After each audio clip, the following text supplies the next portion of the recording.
This is WTF, West Bank Talks Finance. And on this episode, we are looking at perceptions, perspectives, and answering real questions from real people on a finance topic that's coming up a lot lately, long finance terms. I'm Lebogang Hawaketsi. When you finance a car, one of the decisions you'll make is how long you want to take to pay it off. That's called your finance period. The choice here makes a big difference. Shorter terms mean higher monthly installments, but less interest in total. Longer terms mean lower monthly installments, but much more interest over time. Let's get into your questions. First, the big one. Why are car loans going as long as 84 or even 96 months now? It mostly comes down to affordability. With car prices climbing and household budgets under pressure, people are stretching loan terms to make the monthly installments more manageable. Let's look closer at an example of how this could play out. A 300,000 Rand car over 60 months costs about 6,700 Rand per month. Stretch it to 96 months and it's closer to 5,000 Rands per month. That's easier on the pocket month to month. But it will cost you nearly 70,000 Rands more in total interest.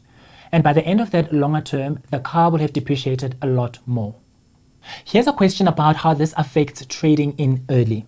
What's the risk of taking such a long loan if I plan to change cars in 3 to 5 years? This is where things get tricky. Cars lose value fastest in the first 3 years, but on a long loan, your outstanding balance doesn't drop as quickly. That means you could owe more than your car is worth if you try to sell or trade in early. For example, after 3 years, your car might be worth 220,000, but you could still owe 290,000. That leaves you with a 70,000 Rand shortfall to cover. Not a great spot to be in. Here's a question about the opposite situation. I'm going to keep the car long term. Doesn't it make sense to take a long-term loan? It can seem that way, but it's not that simple. Even if you plan to keep your car for many years, there's still the issue of paying a lot more in interest in total. And the older the car gets, the more you need to budget for maintenance and repairs on top of the finance installments. The key is to balance what you can afford monthly with the total cost of credit over the same time.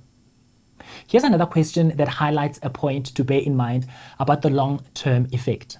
But if I can afford the monthly payment, what's the problem? On the surface, no problem. But short-term affordability doesn't guarantee long-term financial health. You've got to factor in possible interest rate hikes, life changes, or car issues. Lower installments feel good now, but they come with the trade-off of paying a lot more in total interest. Then there's this question about other options for your finance structure. Would a balloon payment make things better for me than a long finance term? Great question. Both balloons and long terms reduce your monthly installments, and both come with strings attached. With a balloon, you'll owe a big lump sum, often 10% to 40% of the car's value at the end of the contract. With a long term, you don't have that balloon at the end, but you're locked into more installments. Both involve more interest in total. Neither is better as such. You need to weigh up the pros and cons for both options. So that's the deal with long payment terms. They can make a car feel more affordable upfront, but the trade-off is higher total cost of credit and more risk if your plans change or life happens. If you're going this route, go in with your eyes open. Know the interest cost. Understand the risks. Make sure it fits your long-term budget and financial health. If there's anything we didn't cover here, drop your questions in the comments. And if there's another finance topic you'd like us to unpack, let us know. You might inspire the next episode of WTF, West Bank Talks Finance.